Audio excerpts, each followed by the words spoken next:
Welcome to Fantasy Fanline.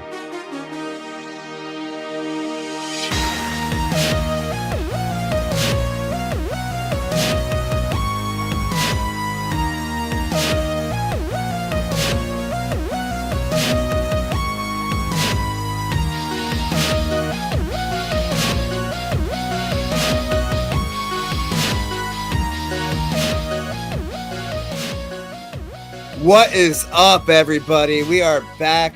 This is the Fantasy Fan Line, and I'm your host today, Sanchi Value. Greg couldn't be here, unfortunately, but we have a special mock draft episode today. Greg's still going to be in the mock. We have a very, very special guest today. We have one of the best in the business on. He goes by the name of Smitty. It is the Fantasy Football Show. Smitty, what's up, man? Pleasure to have you on the show today. What's up, man? Appreciate being here. Glad to participate in any kind of mock draft. So let's go. I know you're about this life. Before we get into it, if you want, the diehards know you by now, but for any new listeners, you want to give them a little something about yourself, where to find you, what you do. Yeah, you can find me. The two major places: thefantasyfootballshow.com and youtube.com/thefantasyfootballshow. So both locations are, where you can find all my links to everything. Well, the youtube.com/fantasyfootballshow is the YouTube channel, obviously, but everything you can find at thefantasyfootballshow.com, all my social handles and all that. But yeah, been doing this for about 2 decades now. So, I'm definitely getting up there in terms of being an old man in the industry, but I started really young, and I've just been trying to innovate and create and try and do new things and mix up the industry. And that's kind of how my mentality's been since the beginning is, invent this, create that. Invented the first instant-based trade calculator back in 2003.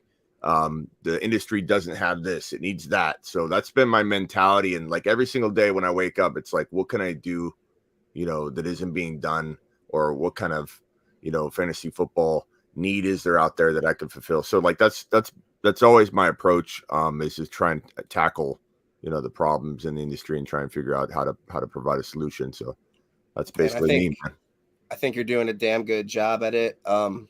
You were voted number 1 on tight end rankings a couple of times now. You're pretty up there on your QB rankings too. You're very consistent. Your takes are always pretty damn good.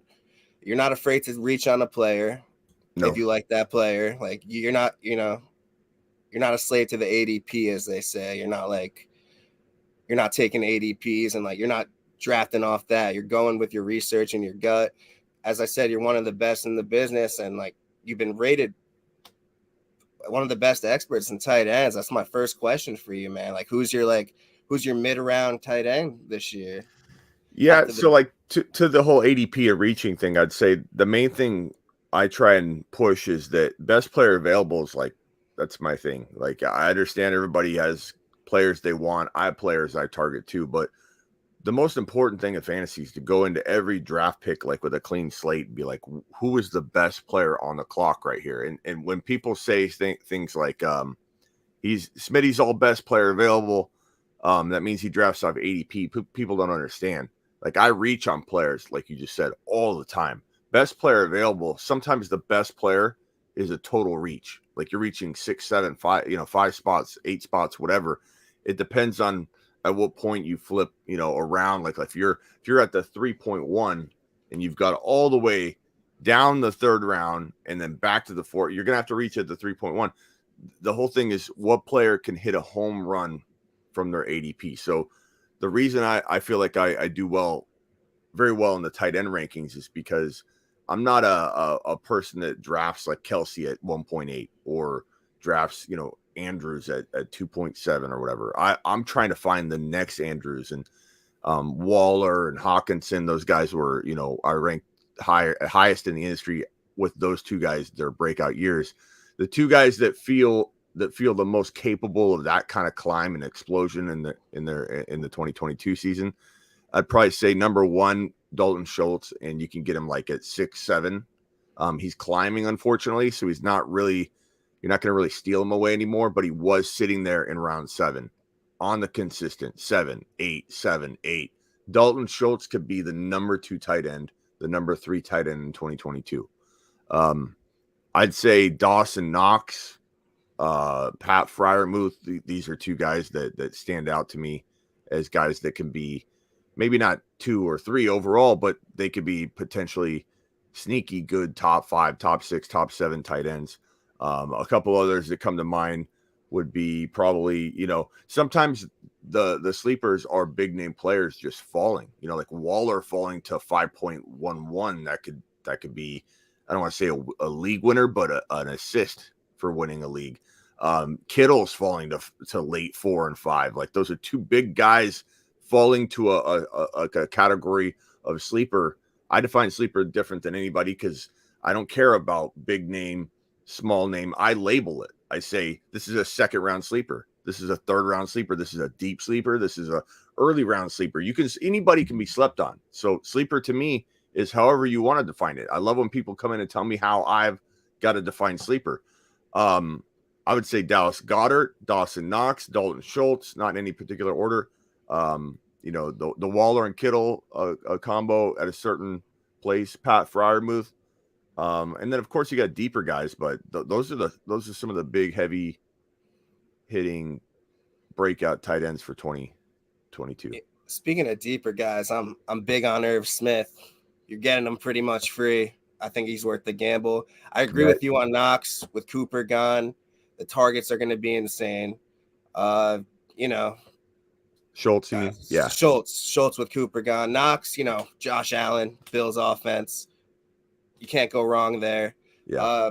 I love those takes, man. And we're going to get into some mailbag questions. We only have 2 before we hit this mock. The first one is from Craig in New Jersey. If you start the first 2 or 3 rounds without a wide receiver, who are you targeting as a late wide receiver one? Here's the deal.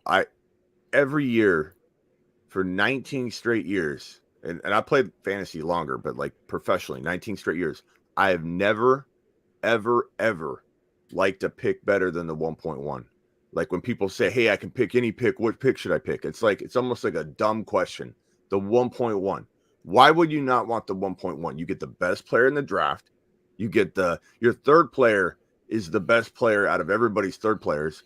And that player usually is in a category that could be as good as anybody in the top 10, and then there's a cutoff usually somewhere around 3. So you want to be at the very top and get your top. This is a year, the first time ever, where I literally like the 12 pick, maybe even more than the 1 pick. I've never been able to say that before in 20 years. And so you try a running back approach or a wide receiver approach, or you could do a full-fledged 0 RB or a full-fledged 0 wide receiver, and you could find value, especially from this pick that I have here today, the 12 pick. It's my favorite pick. If you go, the question was what wide receivers late or what running backs late?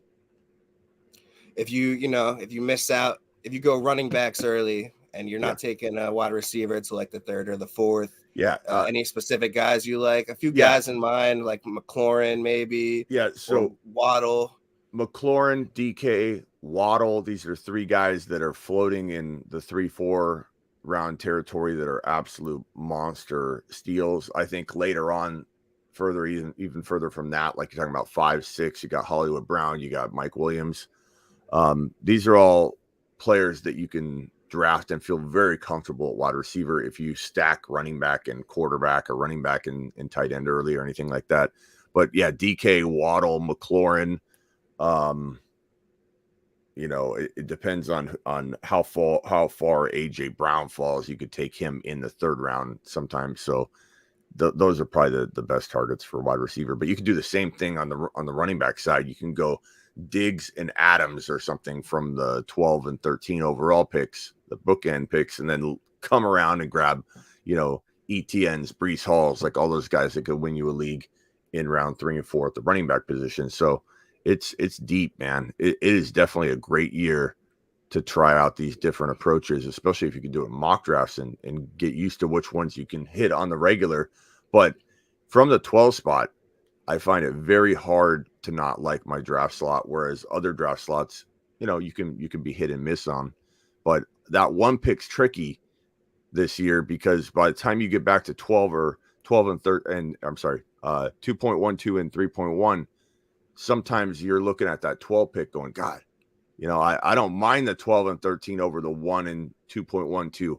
I of course you would want to say, give me JT and the guy that falls, but the guy that falls at 2.12, sometimes I'm not loving like I love the 2 picks at the bookend 12, 13 picks. It's crazy. It's a crazy year. It definitely feels like it's a great year to be picking in the back half of the draft, getting those 2 studs and seeing who falls to you in the late third. I agree with you on that. I've done a lot of mocks from the 1, and sometimes those players that fall just, has you scratching your head. You don't know who to take. Like, certain players, like you might have a Fournette there, which would be a good pick in my opinion, but in like a real serious leagues, that the real diehard players eat up those running backs. And we have a heavy hitter mock draft today. We're going to see how that goes, but let's get into our last mailbag question before we start that. This is from Benny in Texas. Assuming we learn Watson is definitely out for the year, what is your outlook for Nick Chubb?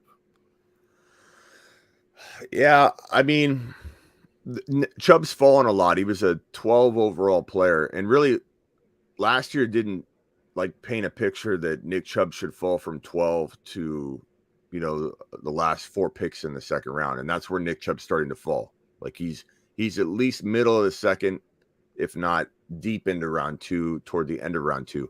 And there's nothing from last year that explains why he fell. It's because of the situation. And I think it's warranted. The decline in ADP is warranted because you have chaos in Cleveland. You have Brissett probably leading this team. And what's more important than getting in the red zone for a running back like Nick Chubb, who doesn't pull in a ton of passes, or he could be, especially with a new quarterback with rapport needing to be built. A guy like Chubb, you're relying upon touchdown opportunities, being on the other side of the 50. And, for a guy like Chubb in an offense that I think could struggle, I would worry, and I do worry, about Kareem Hunt being way more involved if the team starts to struggle and they go, what do we got to do to mix things up? Okay, let's start. People remember back, Kareem Hunt would blow up when they both were on the field. And then when Nick Chubb would come off or get hurt, Hunt wouldn't do quite as well. So Hunt lives in that chaos, and he can pull in passes. He can do everything. Not that Nick Chubb can't run the ball as good as anybody up the gut, but when it comes time to have a diverse running back out there to kind of do everything, they lean to Kareem Hunt. And I like Kareem Hunt's value this year because he no longer is a standalone 3rd or 4th round pick like he's been the last couple of years. He's now back into handcuff territory because people are so worried about Nick Chubb, they can't justify drafting Kareem Hunt, because if you're not drafting Chubb high, that offense is worrying you in general. So let's let Kareem Hunt fall. He's now falling back near the Madison cuff situation, So now Kareem Hunt's got a lot of value. I'm going to stay away from Nick Chubb until he falls to the very end of the second round. If I'm drafting at the 1.1, the 1.2, and I haven't got another running back, or let's say I take Jefferson at 1.2 or Jamar Chase at 1.2, and I do that all the time. I don't care. I'll draft JT, and then literally my on the regular 1.2, 1.3, 1.4 and redraft are the 3 wide receivers. I don't force running back just because everybody else forces running back. If you go wide receiver early and Chubb's there, it's tempting, but I'm not going to lie. I'm worried about Chubb anywhere in the second round, even though you can envision the value and you can see the upside for sure, but there's just so much risk with this situation. And I'll say to the Deshaun Watson, because I'm pretty dialed into this. I've had attorneys on. We talk about this all the time on the show. It's tough to know what's going to happen. The NFL is so unpredictable. They brought in the Sue Robinson, retired judge, to be the disciplinary officer and decide the fate, essentially, of Deshaun Watson, or at least recommend what's going to happen. And the thing is, Goodell, if there's any punishment at all, Goodell then could be appealed by either side, the league or the NFL, Players Association. And once they appeal to Goodell, Goodell has literally the ability to be judge, jury, and executioner. Again, even though he's set up a perceived middle, ground here where somebody comes in and is like arbitrating this thing or taking control of this thing, he's the ultimate decision maker. But I do believe that he's going to have some concern about circumventing the process. And if something does get appealed to him, let's say Sue Robinson comes back with 8 to 10 games. And remember, she's looking at this from a judge perspective, which is different than looking at it from like the NFL's perspective or a fan's perspective. She's going to have that evidence-based, type of thinking. Now, granted, she's going to give him parameters of how to look at it and view it, but there's a possibility she comes back and looks at this from a very strict evidence-based, type of angle. Like maybe she's wanting to know more later. Because if you ask me, how can you decide on something like this when it's still going? How can you decide on this if things are still unraveling? And I know this topic makes a lot of people mad, and I want to first emphasize that I'm all about innocence until proven guilty, and I want people to understand that right up front. But with this situation, the NFL is looking at the personal conduct policy, not necessarily guilt or innocence or whether he settled or what's going on. It's personal conduct policy. And so for me, if I'm Sue Robinson or I'm the NFL or I'm making a decision, the indefinite suspension's the only way I would probably lean, because you don't know what's going on. There are potentially 60 to 100 of these situations that Deshaun Watson set up and met with.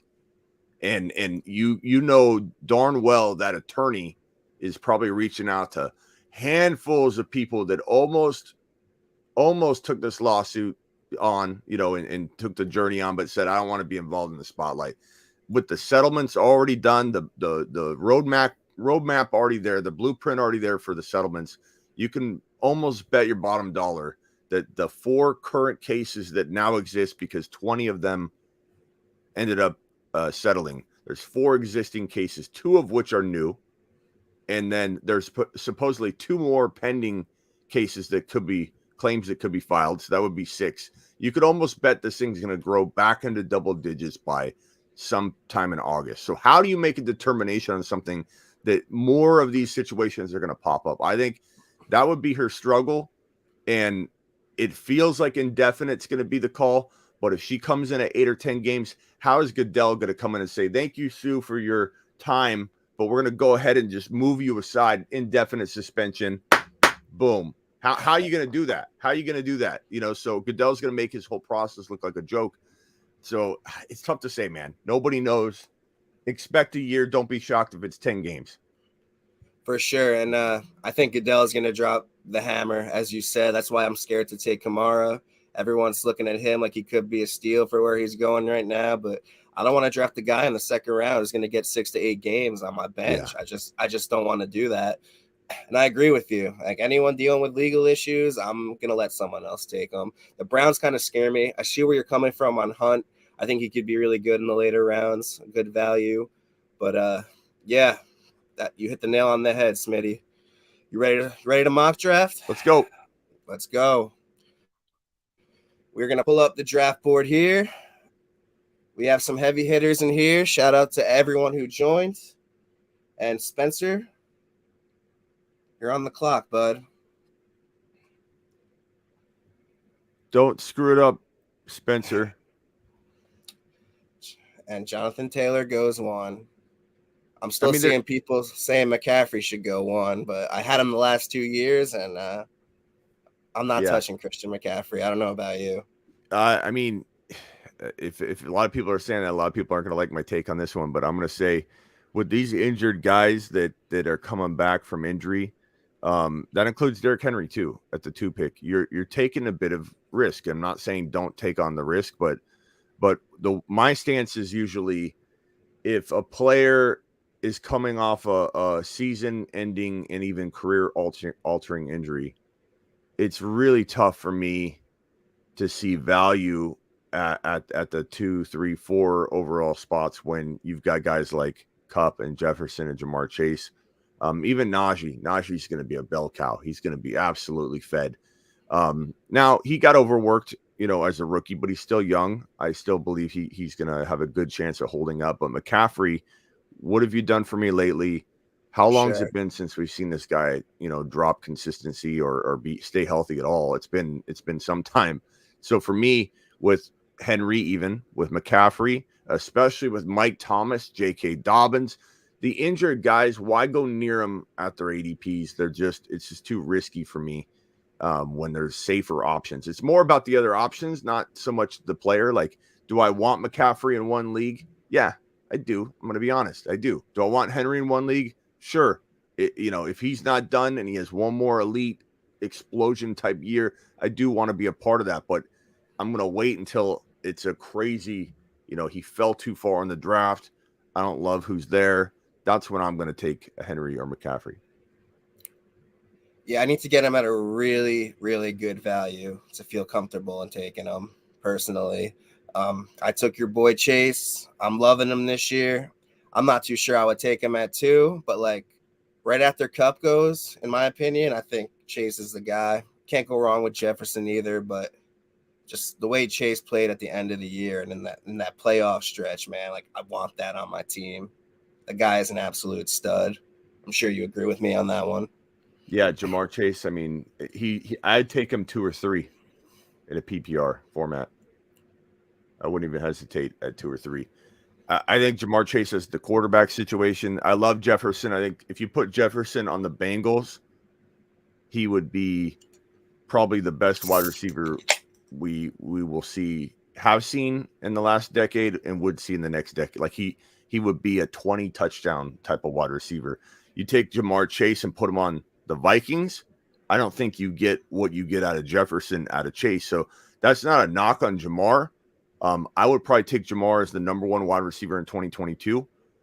Although you can argue Jefferson, you can argue Cooper Kupp. I understand all that. They're very close, but I could argue Jamar Chase because his situation is so overwhelmingly positive. It's an easy call to lean to the side of the quarterback. You got Cousins thrown to Jefferson. I know it'll be good. It'll be good enough. But Jamar Chase, Joe Burrow, it's just secure as can be. I love it. All the way back to college. That's why I like Hollywood Brown too. He's coming back with his college QB. I think all that chemistry and those past games really mean a lot in the NFL.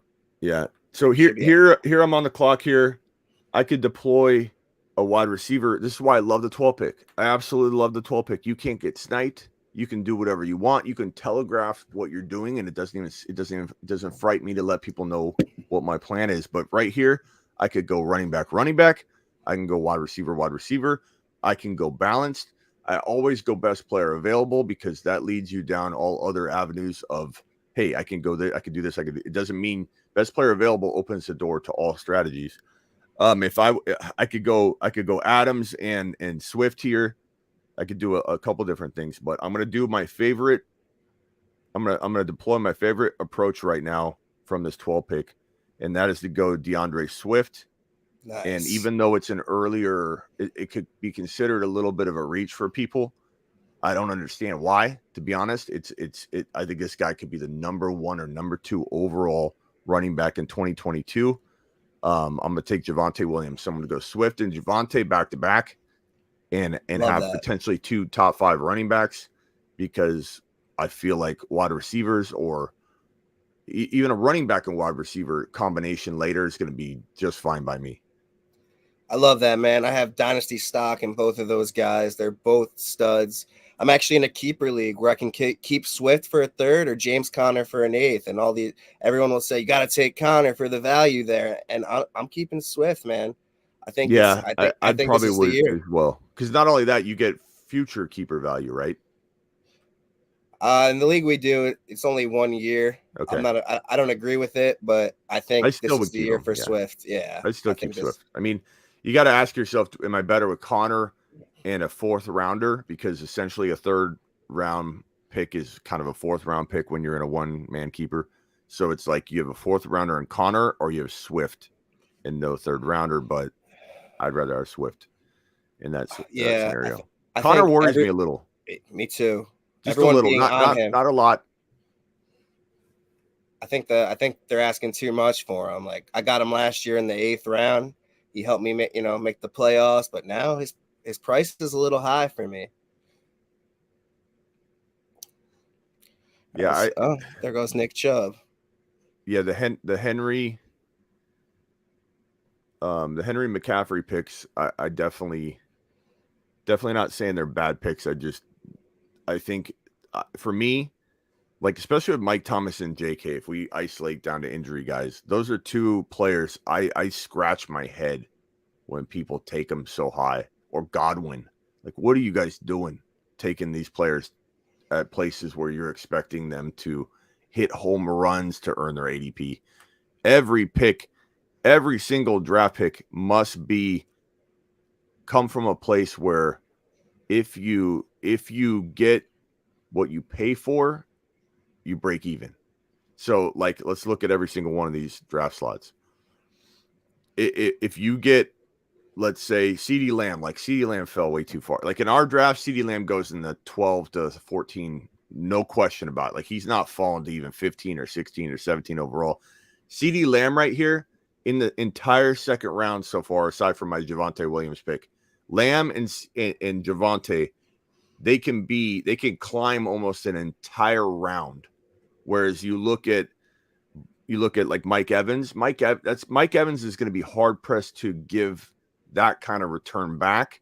I'm not saying it's a bad pick. I'm just saying if you look at upside only, you rank these second round picks by upside only. Mike Evans is going to have a really tough road to climb into much higher value than that. That's pretty good. You're drafting him as the 5th or 6th wide receiver.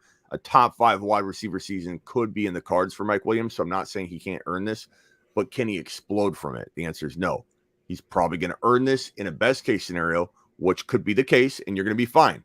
I'm not saying it's a bad pick, but Fournette, how's Fournette going to explode from that value? I don't think he is. I think Fournette could earn it maybe, but he can't explode from it. So ask that question every time you're on the clock.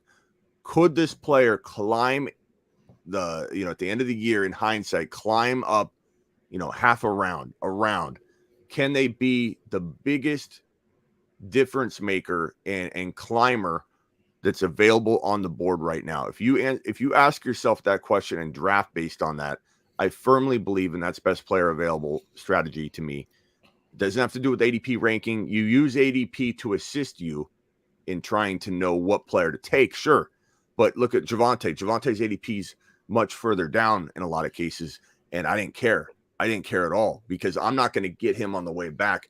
Javonte could be the number 1 or number 2 overall running back in 2022. He was the number 1 running back in the NFL in broken tackles playing halftime.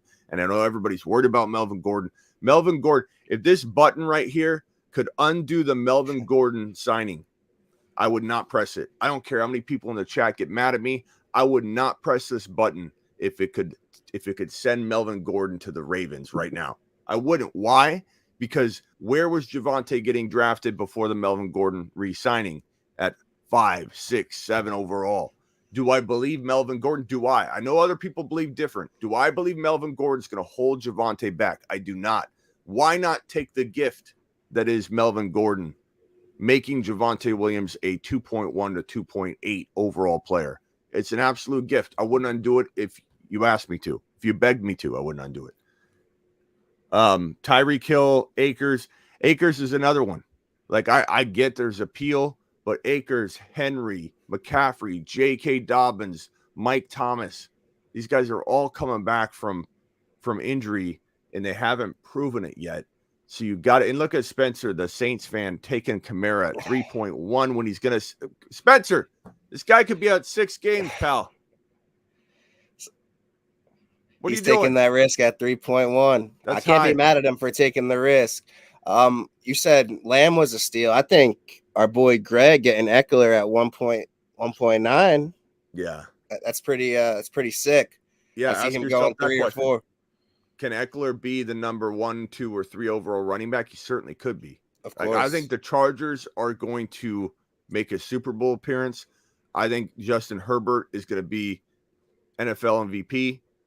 I think the Chargers win their very tough division. I think the Chargers are going to be phenomenal. I think if Eckler can stay healthy, he's going to be fed so much work. It's going to be crazy. So could Eckler be the number 1, number 2, number 3 running back? He could. He has that kind of ceiling, and you get him at 1.9. That's what I'm talking about. You're on the clock. You're drafting. Who can explode from that draft slot? Eckler was the clear answer there. Swift would maybe be next to me. I like the Diggs pick. Mixon can certainly earn that. I'm not saying there are any bad picks there. I'm not even saying the Henry and McCaffrey picks are bad.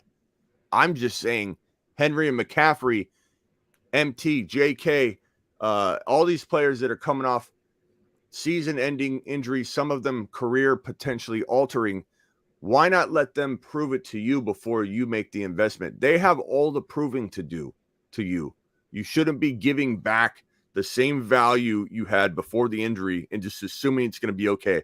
Look what happened with Barkley all year. I beat a dead horse on avoiding Barkley in all of 2021, not going near him whatsoever. If you go near Barkley, you're going to get disappointed.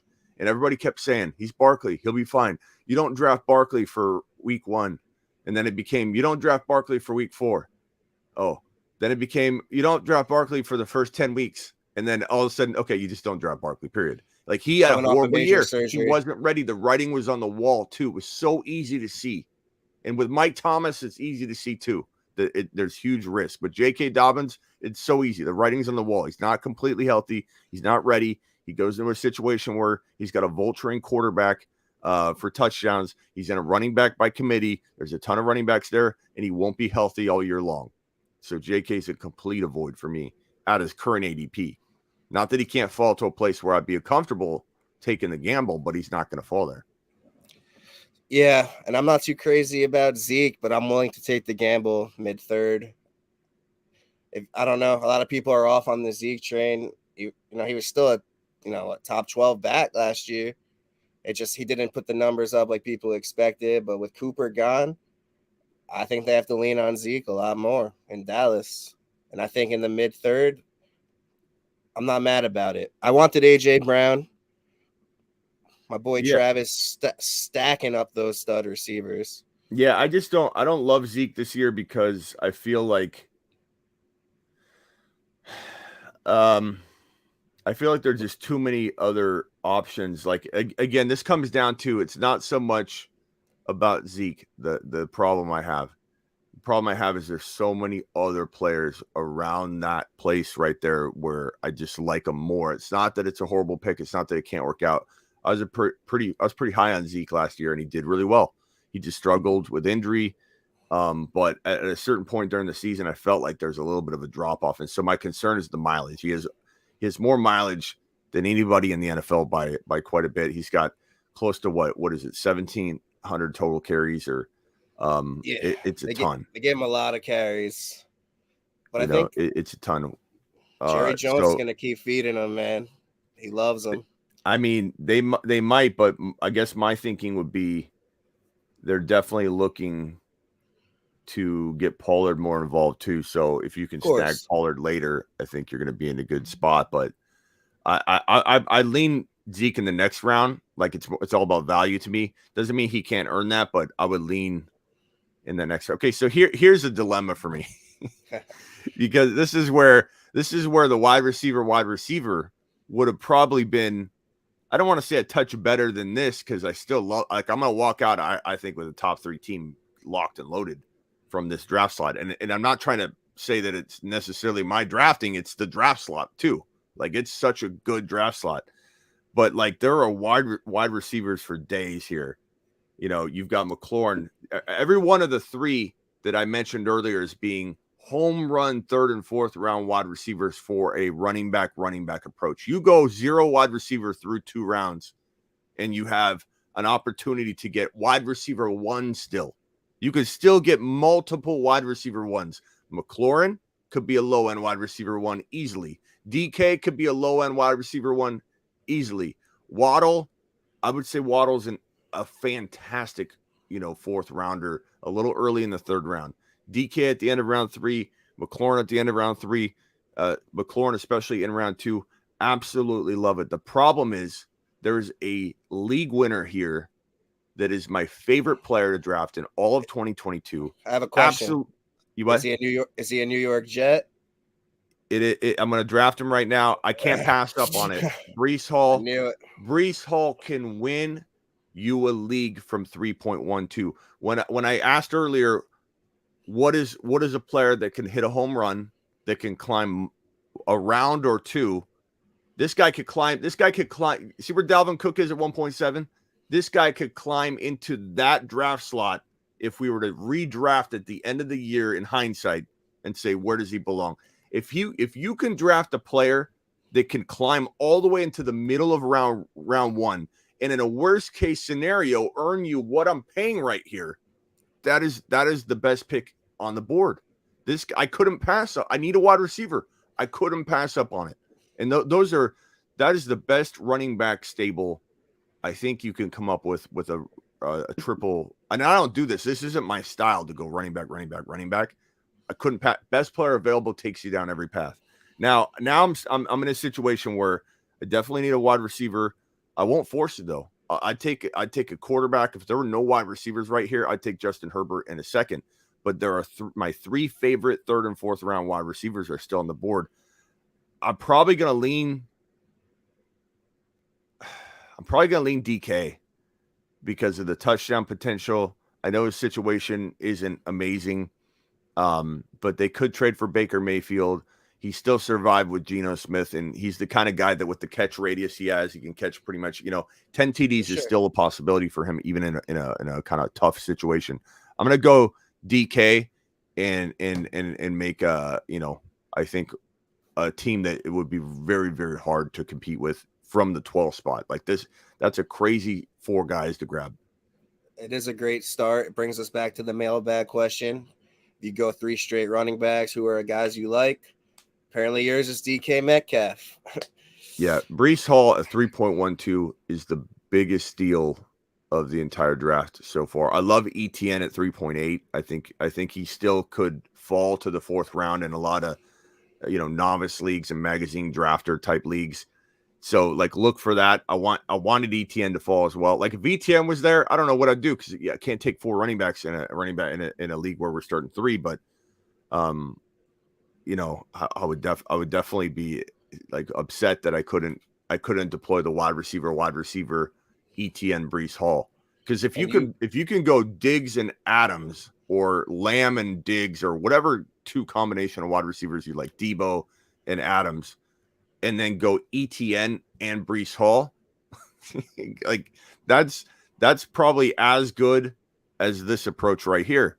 I mean, there's the 12 pick. There's so many ways to dominate from this 12 pick, and nobody can do anything about it. You can telegraph the entire thing to everybody and say, I'm going wide receiver at 3.12 and 4.1. It doesn't matter. You can't do a thing about it. You can't touch it. You can't step in my way. There's just a handful of players available that I love when on the clock at 1.12 and 2.1, a handful. Like you have your choice. It's not down to one guy every time where you're like, it's gonna cut. The cutoff's happening like at 2.12, the last pick in round 2. If you get the 1.1 and you're drafting JT at 2.12, you're literally going, oh my God, is the guy gonna fall? It cuts off. The 12 pick doesn't cut off. And at the 3.12 and 4.1, the 3rd and 4th round turns, it's the same thing. There are a handful of players I love at all positions. It's the best pick in the draft. I love your running backs, man. I'm high on all those guys. I'm also high on ETN. You prefer Hall over ETN? Yeah. I do. I think ETN's really good. Sorry, I got alerts here from people breaching the compound. Yeah, I mean, I love ETN, but when we were on the clock in the fantasy football throne draft, which is a big expert league that I run, that has 12 Instagram pages that all draft based on our followers. Our followers vote for our teams when we're on the clock. We poll our audience, however you do it. I do it in live streams because that's how I do. I literally poll my audience, and we drafted Brees Hall over ETN. It was close. We love both of them, but Breece Hall, from anywhere in like the end of the third, especially to the fourth, anywhere in there is an absolute home run. This guy runs a 4.39. This guy is going to, I think, have a double-digit touchdown season. And I know a lot of people say, "Oh, the New York Jets, they never have anybody." Like when you speak like that, and just kind of carry it over, just because that's what it was. You get burned when things happen, like the Bengals turn it around. You keep saying they're the Bengals. Like it does turn around. And you know what turns it around? Having one of the best drafts in the history of the NFL on both sides of the football. Like this team, the Jets don't even look the same at all. They have Sauce Gardner to help, make this offense even more prepared and explosive, because they're going up against Sauce Gardner in practice every day. Like this, it's going to be, Breece Hall is going to get unleashed at some point. Maybe in week 1 he's sharing carries. Maybe in week 2 he's sharing carries. Maybe through week 4 he's sharing carries. I'm not even worried about that, because you don't necessarily want your running back, your rookie running back, getting 18 carries a game right out of the gate, because he's going to hit a rookie wall really hard. So you want to ease him in a little bit anyway. You want efficiency. You want a couple touchdowns to kind of tide you over while you're waiting for the big carry games. But I'm fine with them easing him in the first couple weeks, but you're not going to be able to keep this talent off the field. He's shifty. He's fast. Like I said, 4.39. He can catch. That's going to be proven. He's going to be proven to be one of the better pass catching backs in the NFL. It's just going to take a little time, like 1-2 years to get to that point, because as a rookie, you're expecting, even from the best PPR guys, like a 30 reception season or whatever. So I'm not expecting 70 receptions as a rookie, but this guy could be a 65, 70 reception running back at some point very, very soon. And the same goes for Kenneth Walker. Everybody says Kenneth Walker can't catch. Why? Because he was too busy running for 150 and 200 yards a game in college. He didn't have time. He was a little busy, and they didn't throw him the football. Like, that's not his fault. Zeke Elliott was not thought to be a good pass-catching running back coming into the NFL. He won't be good in PPR. Everybody said it. But if you actually watched him on film and you understood the situation, you knew that Zeke Elliott had the abilities to be a top 5 PPR running back in the NFL without proving it in college. Kenneth Walker has that ability too. He has every single ability you'd want in a running back that pulls in passes. The elusiveness, the domination in open space, the understanding of spatial awareness, his quickness, his acceleration, his ability to just completely go north, south, east, west. Guy can run all over the field. That's the prototypical type of player that excels in PPR. And so I'm excited about both those rookies. I think it's a really good rookie running back class. Yeah, for sure. And the Jets didn't use that draft capital to have Breece Hall sit on the bench. The guy is a stud, and they will unleash him. As you said, it might not be the first couple weeks, but those first couple weeks aren't winning you your fantasy championship. I'm with you on the Herbert train too. I normally don't take quarterbacks very early, but I agree that he could be the one. Just I took the risk. It's a mock for a reason. I'm trying new things, trying to build around him. I was hoping Mike Williams fell back for the stack, but that's not happening. Yeah, mock drafts it's important to do things you normally wouldn't do, because case in point, this is a small example, but I think it emphasizes it. But like, if you were doing a mock draft last year, were you loving the 12 pick? Probably not. The 12 pick it's always kind of thought of as like a tough pick, because like you get two picks back to back, really close, but your 3.12 weight is so far that in traditional years it's been kind of like a pick that you just don't love. Like, you got the 12 pick last year when you did pick order, you're like, come on, and then you talk yourself into it. You're like, I like it, whatever. Yeah, this is a championship team. Yeah, your voice gets all high. I like it. It's great. It's a good pick. Start sweating. Yeah, but honestly, it's like I don't know. I think what were we even saying? Lost my train of thought. The 12th pick last year. Yeah, we weren't feeling it. Yeah, but I was going to say something specific about it, but that's right. I think it was about you're talking about quarterback or you're talking about whatever. Justin Herbert, middle of the 4th. Yeah, I like that. See, I think Herbert's gonna easily earn, in hindsight, value where Josh Allen's going. So Allen's going at 3.2, and there's nothing wrong with that at all. I'm known in the industry as an early quarterback drafter. Like people call me the early quarterback drafter or the early quarterback whisperer or whatever. And it's not that I always draft Josh Allen at 3.2. I just see the value in it and I can explain it. And people, they use a very like one-dimensional way of looking at it. And they say something like, something like quarterbacks fall late. Why would you take a quarterback early? It's so deep. And like on its face, that makes sense. And in some cases, I agree. But when you're sitting there on the clock, and can we just say, why is Deebo Samuel falling to 3.4? I just saw that. That's crazy. Like Deebo Samuel is a top 12, I'd say 13 to 14 overall lock for me. Like I contemplated him at 2.1. If Javonte wasn't there, I would have considered Deebo at 2.1.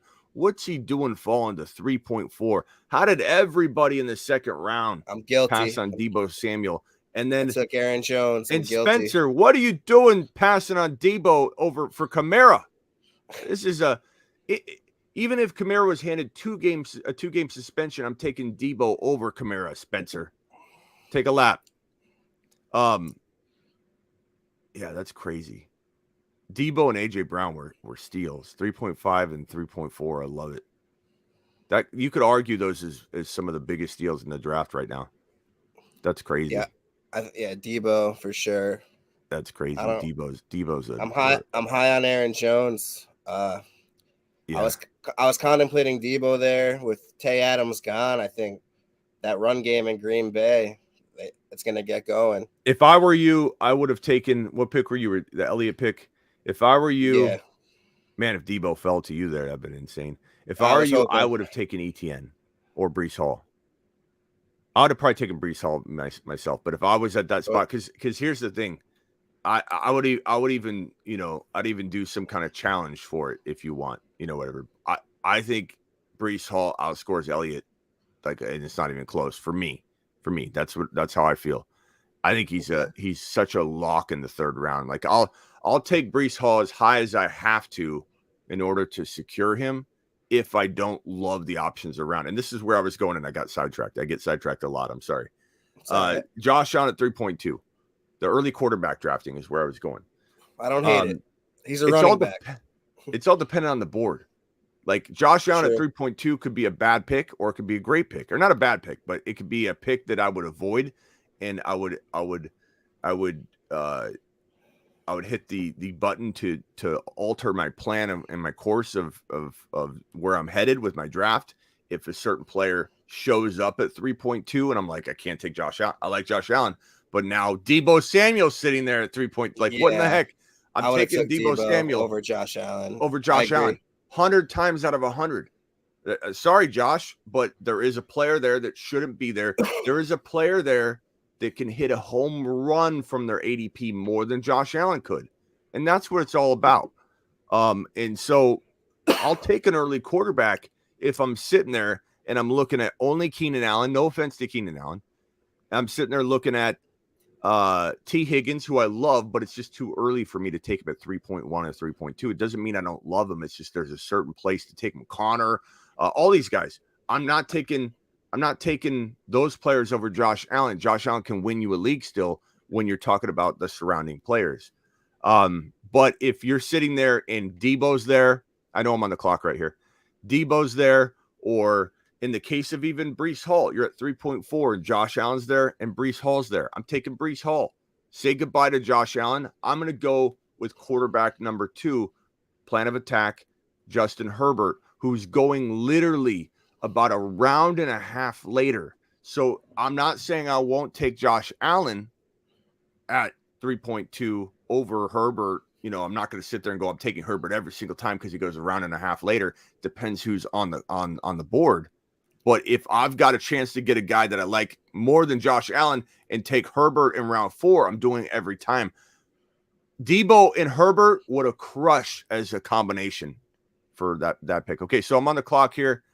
I need a wide receiver, but I'm going to take the best player on the board here. Even though I have back-to-back picks, it doesn't really matter who I take first. But this guy can hit a home run from this draft slot. He can absolutely be the number 1, number 2, or number 3 quarterback in fantasy football. He could, even though I have Herbert and Allen ahead of him, I do. He could definitely be the highest scoring fantasy football player in fantasy football. Like Burrow, Herbert, Josh Allen, they could all lead the entire fantasy football world in scoring. That is a home run. That is a win a league pick right there. Joe Burrow, 5.12. I don't care if you could promise me Stafford's going to be there at my 10th round pick. Like you could give me a guarantee. I still take Burrow at 5.12 because I don't care about worrying downstream. I worry about while I'm on the clock, what player can hit a home run, the biggest home run, the biggest ADP climber from the draft slot. It's Burrow. I'll take care of it. I'll grab another player I love where you're grabbing Stafford to make up for it and then compare apples to apples. Burrow and the player I get versus the player here that you could get that's not quarterback and Stafford. It's all apples to apples comparison. Now I need a wide receiver. There are quite a bit of wide receivers here that I absolutely like, but I don't necessarily love at this draft slot. Running backs, I can't go running back here unless it's just, I feel like I can make a trade and it's a crazy fall. I don't necessarily see that. I love Dalton Schultz here, but it feels a tad bit early. And I do need a wide receiver, so I'm very tempted to go. I don't know. You know what?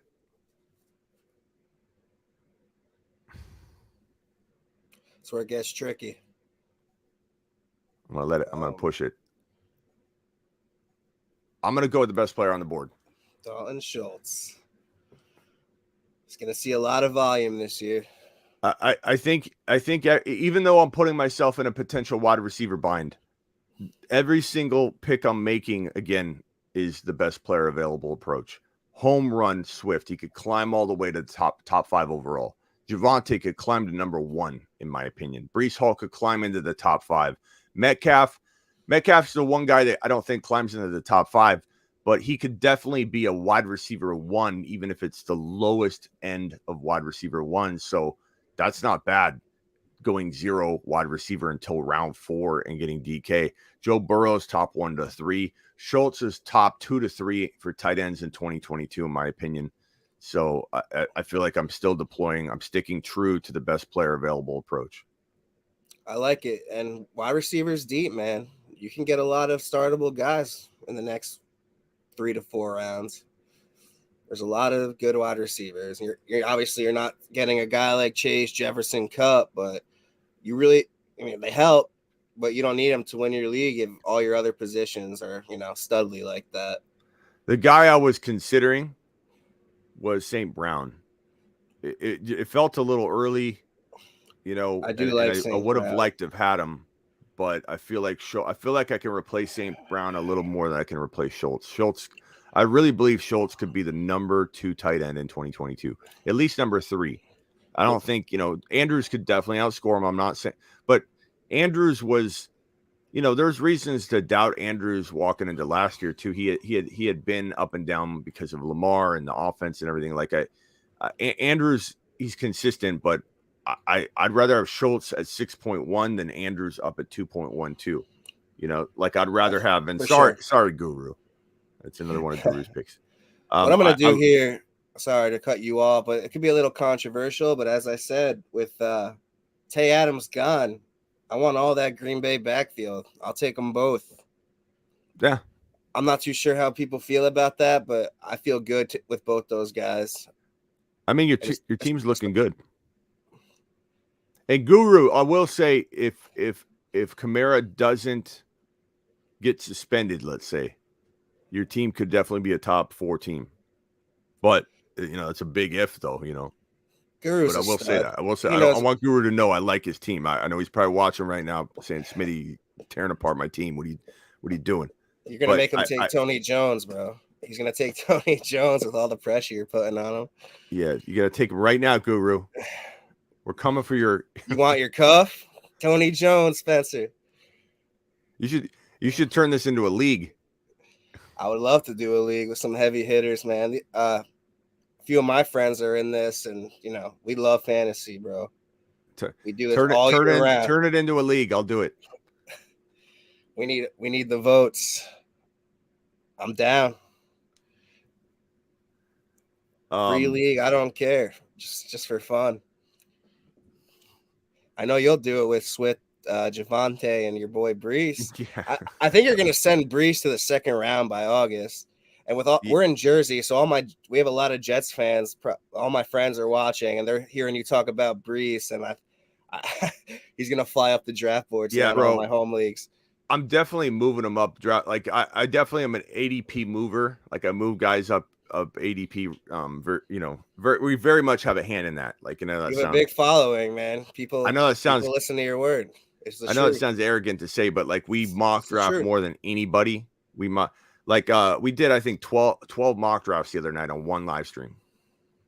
So we mock draft more than anybody, and so we affect the ADP. And not to mention, I mock draft almost every night on my channel. So it's like you multiply at least 5 to 7 mock drafts a show times at least 5.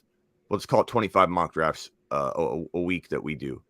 From a perspective of we all are very like-minded and we're taking Brees Hall early. And so you got 25 mock drafts a week taking Brees Hall early. And then you have the trickling effect of all these individuals are still mock drafting outside of my show. And they're all taking Brees Hall early. For sure. We move ADP. We moved and CeeDee Lamb had a disappointing year from the perspective of, you were expecting a top 5 to 7 wide receiver breakout last year. I was pumping up CeeDee Lamb hardcore. We moved CeeDee Lamb's ADP at least 3 or 4 spots, and he had a disappointing year. So it's a little bit of a downer on that. I mean, he still did good. It just wasn't what we wanted this year. I think we're just a year early. This year should be that year. I think so. But we've moved ADP. We moved Todd Gurley's ADP down too, because I was a big no Todd Gurley advocate early on in that right coming off the Super Bowl where he wasn't used and everybody had questions about what was going on. He was going number 1 or number 2 overall coming out of the Super Bowl. People weren't really adjusting or adapting. He was number 1 or number 2 overall. And so I went on. That was like my first year on YouTube, I think. I went on and I said no Todd Gurley 10,000 times in a row. I hit a button. I said, no Todd Gurley, no Todd Gurley, no Todd Gurley. That. Yeah, 10,000 times. And so 5 or 10,000 times, I forget. I did a 10,000 video. I don't know if that was the 1 or if that was the 5, but it took like 2 hours to do. And it was just, to kind of spark the idea that, wait, what's wrong with Todd Gurley? And he's done. Beat a dead horse. You could see it. The drop off, you could see it. If you watched him, you knew. Terrell Davis said this during a game one time. I forget what running back he was talking about when they were like evaluating it, but Terrell Davis said that there was a time when he was running the football where he knew he was done. And it was during a game where he was doing really well. He was making cuts left and right. He was having a phenomenal game.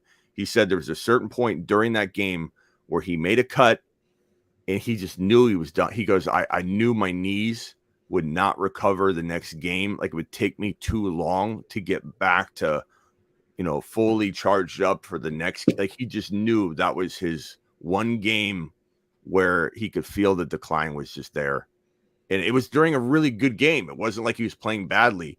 When your knees go, they go. And this is what concerns me about Derrick Henry. It's what concerns me about guys like Christian McCaffrey.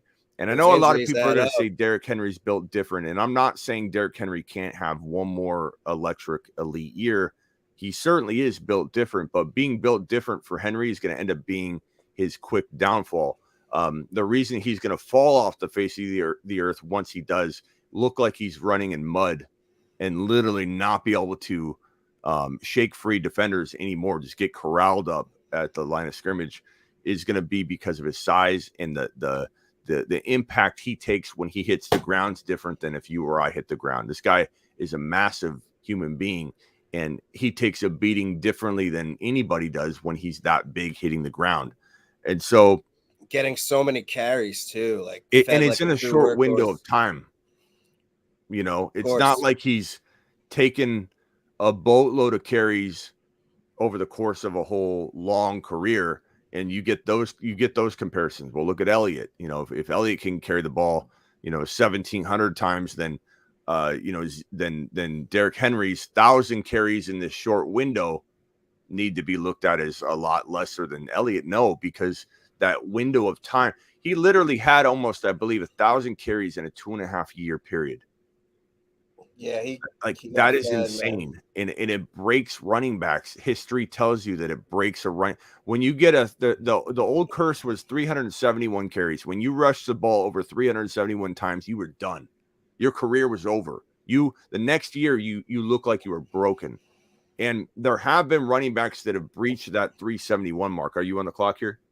Yeah, and it's tricky. I wanted Kareem Hunt there, and now I'm kind of in a hole. I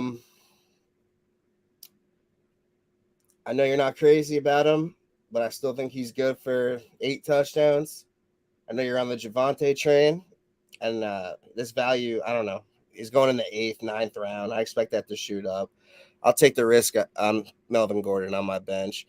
God forbid Javonte goes down. He's an RB1, and I still think he has standalone value. I'm not, Javonte's clearly the better back, but I know they plan to use both, and there was no one really there that I liked in the running backs. I don't want Rashad Penny.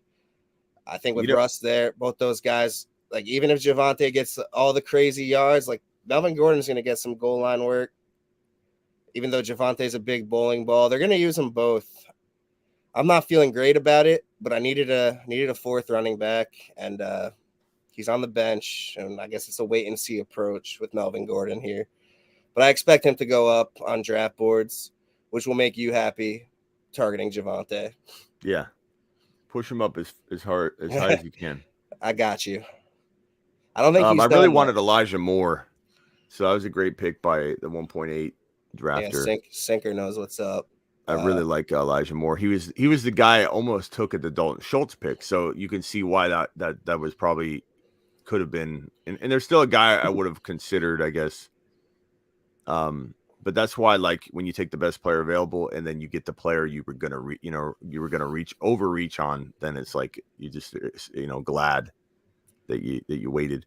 Mike Thomas is interesting here. I'm a big avoid Mike Thomas guy until he proves it, but I think when you get to this particular area, there's nothing wrong with it because he starts looking as safe as some of the other guys. Same with Godwin, giant question mark, but if he comes back week 3 and you get him in the 7th round. Yeah, nothing wrong with that. It's nothing wrong with taking that risk. This is a place where, you got a lot of the rookies. Hunter Renfrow. I'm going to take 2 guys that I think are absolute steals for deeper wide receivers. I think these guys are definitely, I would say, very attractive wide receiver 3s that if you take an approach like I did, where you waited on your wide receiver 2 and 3, these are the 2 guys that you want to target. Assuming Elijah Moore is gone, who I would have loved, or St. Brown. I was hoping to get St. Brown or Elijah Moore with this 7.12 to pair with Dalton Schultz instead of going St. Brown and missing Dalton Schultz. But I still think I'm fine with this because I think this guy could be as good as Elijah Moore. He could be as good as St. Brown. I like him a little less, but he could definitely be as good. But I'd say Brandon Ayuk. I think he's got a good opportunity. I think Deebo Samuel, as much as I love him and as much as I think he's one of the steals of this draft at ridiculous 3.4 value, I don't understand what everybody did prior to that pick, just letting him fall all the way to 3.4. I've never seen Deebo Samuel fall to 3.4. That is ridiculous. Aside from that point, loving Deebo, he has carried the ball a lot. He is considered to be, I think, still an injury risk until he proves otherwise. Because he carrying the football and not getting hurt all that much and not being banged up all that much was a good. He proved a point. I can hold up. Watch me. So I'm excited about Debo in 2022. I think Trey Lance is going to ball out. I think it's only going to improve his stats. But if he were to get hurt, and he did run the ball a lot, took a lot of abuse, Ayuk would thrive. So I think Ayuk's a really good pick there. I also feel like this guy's getting he's getting blasted in the media right now because of what he said about himself. But I'm going to say Claypool. Claypool said he's the number 3 wide receiver in the NFL. Yeah. And I think that's making a lot of people joke about him to the point where people are starting to not draft him, as high as they used to, like by like a half a round or something. I'm noticing because they're afraid of the comments, or they're hearing people clown on him so much, they're starting to devalue him a little bit. And so I think while a dumb statement to say you're top 3 wide receiver, I do think this is the number 1 wide receiver on the Pittsburgh Steelers offense in 2022. I don't think it's going to be Deontay. I think it's going to be Claypool. And I know that's going to upset a lot of Deontay owners. I'm disagreeing with you on that one, Smitty. I'm on Deontay over Claypool. Yeah, and most people would, and that's fine. Deontay, we don't know what Deontay is going to look like without Big Ben, who peppered him with targets. We don't know what Claypool is going to look like without Big Ben. Nobody knows what this wide receiver room is going to do or how it's going to look. But in this questionable passing attack, the one wide receiver that is the most alpha, the one wide receiver, in my opinion, that is the most 10 TD capable is this Claypool character, who is built kind of like a tight end. He's going to be a safety net and safety mechanism for the passing attack. And while injuries concern me with him, I really think Claypool has the best shot at delivering the most fantasy football points. He's just got such a big catch radius. He's aggressive, which is kind of his demise, because I think he plays like Gronk and Kittle, just so aggressive with his body that he's going to get hurt. That part worries me. But when on the field, I think he's going to be the most dominant and alpha type wide receiver on the roster. And I don't know that Mitch Trubisky is going to be dynamic enough to make Deontay the wide receiver 1 there. That's just I know it's an unpopular opinion because I hear it all the time. I get hit left and right on it, on the topic, but it's how I feel. I think if you would have came out and said Debo was going to have the year he had last year, you would have got blasted because everybody thought it was Ayuk season last year. So these things happen all the time.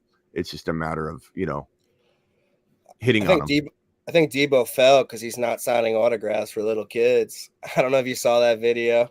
Yeah, I think some of that was taken out of context because I know. Yeah, people are that Debo hate is really, it's weird because the hate, a lot of it's coming from the Niner fan base, which is just doesn't make sense. I don't know what the Niner fan base would be one of the best fan bases, but also one of the worst in terms of how they support a player like Mostert when he got hurt. The big, not all the fans, but a big portion of the fans blasted him, and he got threats and all that. When he got hurt, and Debo took a lot of heat for just wanting to get the bag. Debo's a stud. He carried him to the playoffs. I'm not too sure about the Niners fans hating on him, maybe because all the he wants to be traded talk, and I don't know. How can you hate on your best player, the guy who carried you, literally put the team on his back? So oh no, did we lose Smitty? Nope, I'm here. Okay.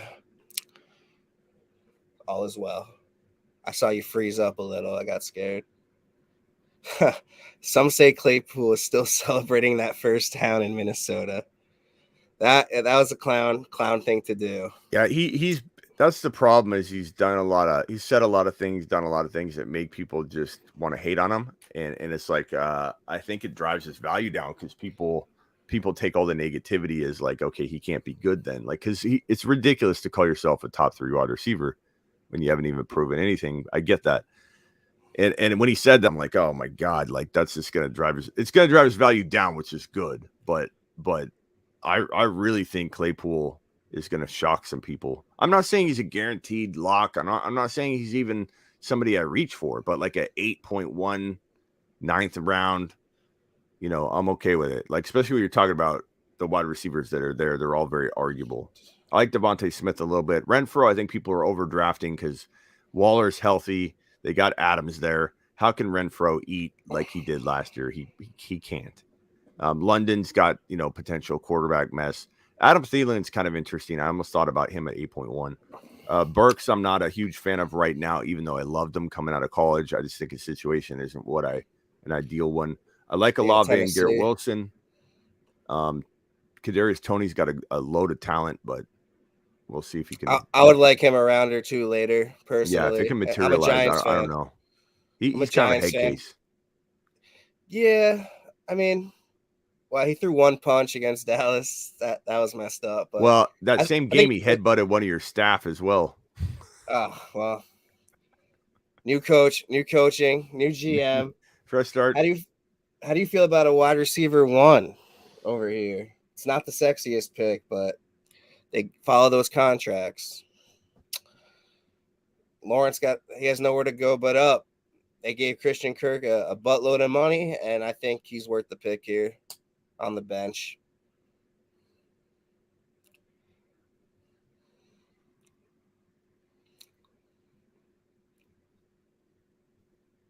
There goes. I like Goddard the Pat Fryermuth pick. Yeah, me too. Goddard pick's good. Knox pick's good. I like the 3 tight ends taken in this round. Very good value. Yeah, I took Hawk around early before this, but just wanted to secure the starting spot, finish out the draft, work on the bench. What do we have? 3 more rounds to go.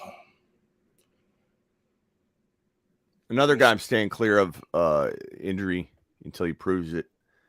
No, he's not going to prove it either. I mean, he's the James Robinson Achilles injury. People are just – there's a report that came out like a week ago that said – in the same report, it said James Robinson's thought of as a 3-down back, but he won't be ready for camp. He's a torn Achilles. And everybody took that report. Akers. What? They think that he's going to come back just like Akers did, and everyone's body's different. Yeah, but Akers didn't even come back. Akers came back and looked awful. He's the worst running back in the NFL efficiency-wise during that time. Still healing. Rushed him back. It doesn't. The Achilles injury is not an injury that anybody's ever come back from and been a top 10 running back in the history of the NFL. There's running backs. Running backs are a different position.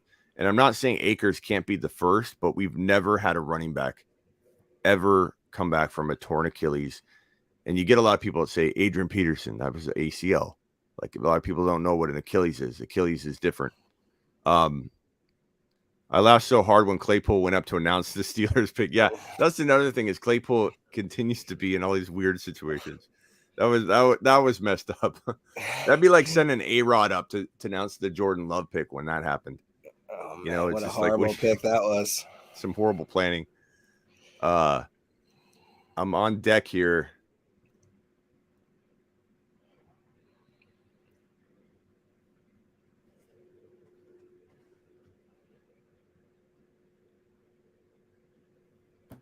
There's a couple guys I like.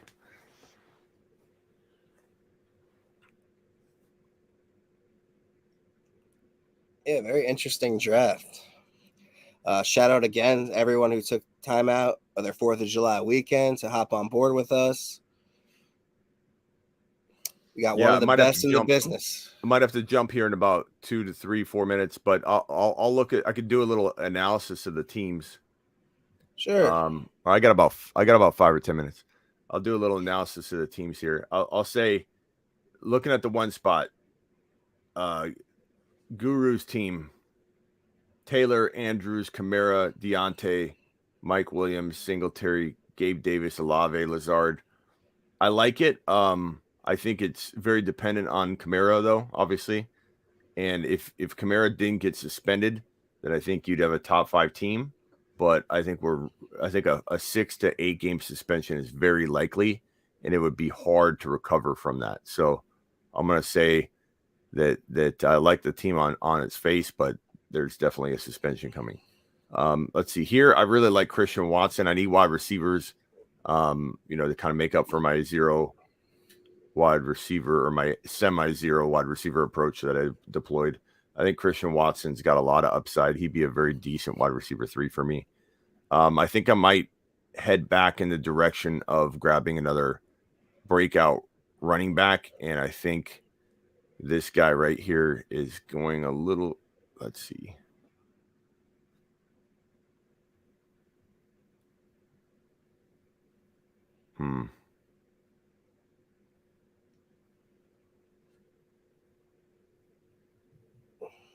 You know what? I'm gonna wait on him. Let's see. Who do I take? These are the make or break picks. The toughest picks of the draft, but you snag a league winner in these rounds, you're in good shape. Yeah, I'm gonna go wide receiver again. I mean, I'm so set at running back, and there's a couple running backs that I like, but they're falling a lot further than this. So I'm going to go ahead and go Sky Moore. I like Sky Moore a lot. I like Sky Moore, I like Watson. I don't love starting multiple rookie wide receivers, but I think between the two of them, I could have a wide receiver 3.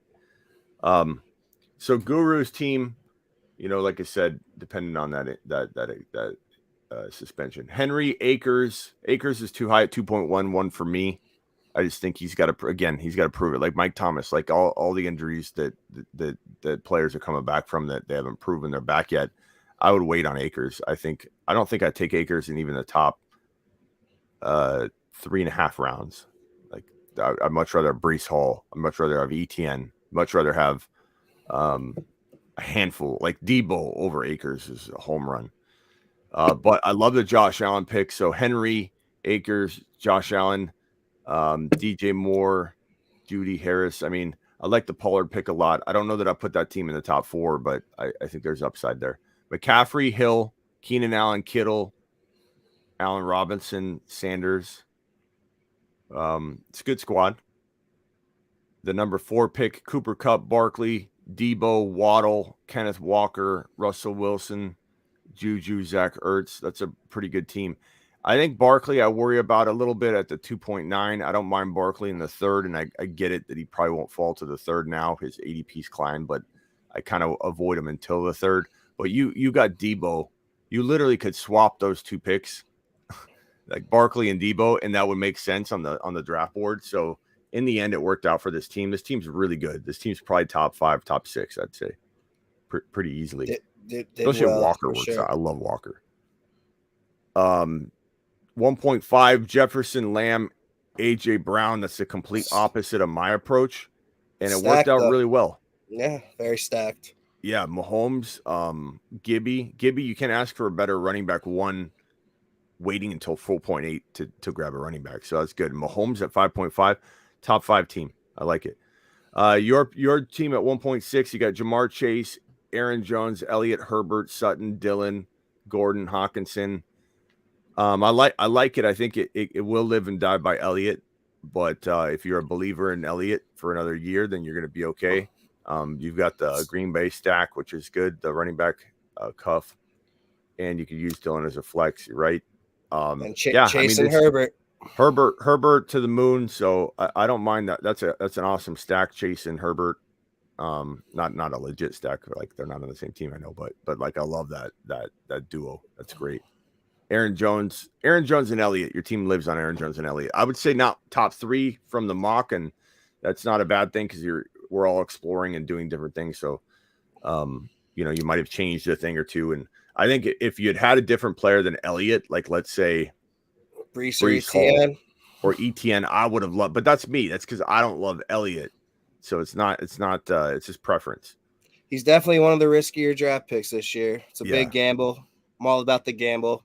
Cook, Evans, Higgins, Jacobs, Kyler Murray. It's good. Harris, Fournette. I'm not a big fan of Fournette anywhere in round 2 at all, or really even round 3. Give me Breece Hall and ETN over Fournette. And then this team got ETN. This team got McLaurin, Mooney. Those are all really good picks. The only pick I don't love is the Fournette pick. So if this 1.8 drafter had taken Lamb or Debo instead of Fournette, I would be saying top 5 team. So it's just one move, one tweak away. So good job overall. Just that one. I mean, Fournette over Debo. There's no reason to do that. Just Debo. I can't believe Debo fell. Yeah, he slipped. It's insane. That's crazy. This 1.9, Eckler, Kelsey, Connor, Hollywood, Brandon Cook, St. Brown. I like it. I think Kelsey's a little bit tough to draft right now because everybody's expecting him to just. You can only water a plant. Ty Hill's gone, right? Ty Hill's gone. Those defenses are going to be all over him. Not saying Kelsey can't. Yeah, you can only water a plant so much, man. He's already eating the maximum amount, and with Hill there, defenses like you just said, they're not focusing on Kelsey. Kelsey's not going to get hit harder. He's going to get focused on more. So I'm not rising him up my draft board. If anything, he's falling a few slots because Hill's not there. I just think, he's older. We're worried about him getting hurt at some point. That's going to happen. He's going to eventually get hurt. And so I'm just not a big fan of Kelsey in the second round. I just think it puts your team in a disadvantage. And then Connor in the third is a little bit of a reach for me. Even though he could return that value, I just feel like, I don't know. Every time you count on Connor and you pay the price, he disappoints. When you get him as a value, he ends up, doing well. So like I'm just kind of on that rotation. And Connor, he was on my top 10 bold predictions of the year. He busted out. And so like I've definitely good vibes about Connor in the way that, he was on my bold predictions. And I was definitely higher on him than really anybody that year because he was a backup running back. Le'Veon Bell wasn't even talking about holding out. And I was super, super excited about him and thought he had that league winning potential, kind of a cuff. He was a cuff. He was nothing more than a cuff at that time. But like when you start paying the piper, the price for him, he just disappoints. So I don't know. I'm not a big fan of those 2 picks. But other than that, I like a lot of these other draft selections. I love St. Brown. I love Hollywood Brown. Dak was good value late. So, good drafting overall. I just don't, those 2 picks make it hard to put them in the top 3 or 4. Diggs, Chubb, Monty, Waller, J.K. Hurts. It's good. Mixon, Adams, Pitts, Pittman, Jackson, Mitchell. That's a pretty good team. I like that. I think everyone did pretty solid. I don't think anyone really blew it. All right, hit me with my. I don't want to evaluate my own team. Hit me with it. Tell me what you think. I got you, Smitty. Let me scroll up here. DeAndre Swift, Javonte, Breece Hall. Can't get much better. DK, as you said, he can catch 10 touchdowns. If for some reason the quarterback struggles, you might be in a little bit of some trouble. But with those running backs, I think you can win a lot of games. Joe Burrow, I didn't take Chase at 6 for a reason. I love the Joe Burrow pick. I agree with you on the upside. I think he has potential to be top 3. We were talking about Dalton Schultz earlier. All the volume should be there. Cooper's gone. Ayuk, Claypool, 2 rookie receivers in Watson and Moore. I can't say I'm personally crazy, but a lot of people are on the Ayuk breakout. Might be 2 years. We've been saying it for 2 years now, but Trey Lance is coming in. We'll see if he has that chemistry with Ayuk. As you said, you're very high on Claypool. You think he can finish better than Deontay Johnson. That's a really hot take. I don't agree. Speaking of Lance, there you go. I know that's your boy. Smitty, you killed it. I love your running backs. Those 3 picks in the first 3 rounds just really speak to me. Great job, man. Yeah, I took Lance. I'm proving a point with these 2 picks just because they're the last 2 selections. I think Trey Lance is going to ball. I think Trey Lance could be. I think he could climb up to, in hindsight, like obviously you're going to pay 11th or 10th round value and pay it gladly. But in hindsight, he will have been worth a pick like where Jalen Hurts is going in the 6th round. Like he's going to have such a big year. Jimmy G Jimmy G could lead this team because they can carry him. It's so good. It's so potent. There's so many weapons. Trey Lance is going to absolutely – he's actually a good quarterback. Jimmy's not. Trey Lance is going to ball. Trey Lance is going to have, I'd say, a top 5 to 7 or top 5 to 7 quarterback season. You heard it here, people. Get on the Trey Lance train. Yeah, I'm not thrilled about my wide receiver room. Like I like it. I'm not thrilled about it. But you sacrificed it for the running backs, which it is the fair. price you pay. It's good enough. Like DK, Ayuk, and like even if you want to say Watson, if you don't like Claypool, like that's good enough. I mean, considering the running backs and Burrow and Schultz, part of me wonders if I would have taken Knox. Let's say Knox fell to 9th round, so I could have got Knox at 8.1 pretty easily. So Knox at 8.1 and St. Brown at 6.1. Those are the only things that I would maybe reverse engineer or look at and say, hey, could I have gone a different way? I wouldn't have changed courses even if I could go back on the Swift, Javonte, Breece Hall. I just couldn't. But maybe the Burrow pick, you could look at that. But then what wide receiver would I have taken? There's nobody. I wouldn't undo the Burrow pick if I could. Reverse engineering, the only thing I would maybe do different is grab St. Brown or Bateman or Hopkins, maybe, like instead of Dalton Schultz and then taking Dawson Knox, like something like that. You're on board for stashing Hopkins for 6 weeks on the bench? Yeah, if the price is right, and I think you're talking like where did Hopkins go? 7.3. I think 7th round is good. I wouldn't want to do it in 6th round. But given my wide receiver situation, it wouldn't have been a bad play. DK, Hopkins, and then have Ayuk and Claypool and Watson there to fill in. Because it's not like you're getting 0 points from Hopkins. You have another player you're starting in his place. So you got to ask yourself, what is the 6 games from Ayuk or Claypool added to Hopkins' remainder of the season? What's the sum total of that wide receiver spot going to score? So for sure. And if you could go 4-2, Greg's auto picking. If you could go 4-2 with Hopkins on your bench, you are set, my guy. You are set. So I do like it. It's definitely a risk, but that's why we play fantasy football. We love the unknown. We love taking these risks. We love the adrenaline. We love the excitement. It's July 2nd. We're inching closer.